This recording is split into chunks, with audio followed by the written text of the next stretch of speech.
back to my YouTube channel. At kung bago ka sa channel ko, don't forget to like and subscribe.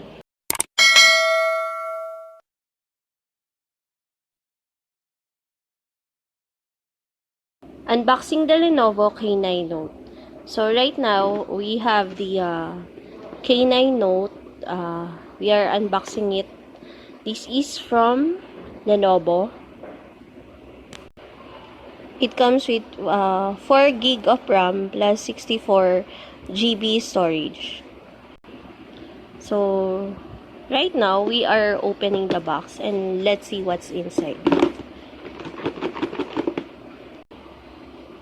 Inside is the Lenovo itself, and here it is, brand new Lenovo.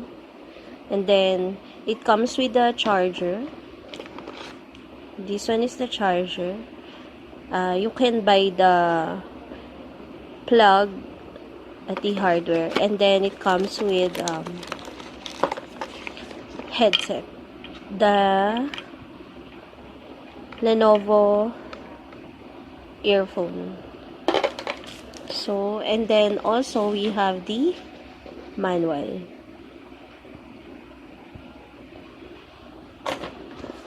Here's the other manual.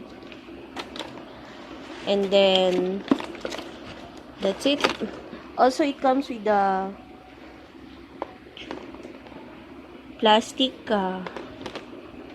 case, jelly case. And then this one, and then the SIM storage. So here, you can put the memory card and the dual SIM card.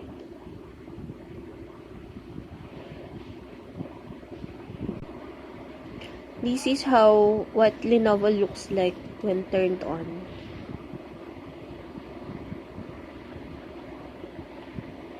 So there you go. Our review is done with this Lenovo K9 Note.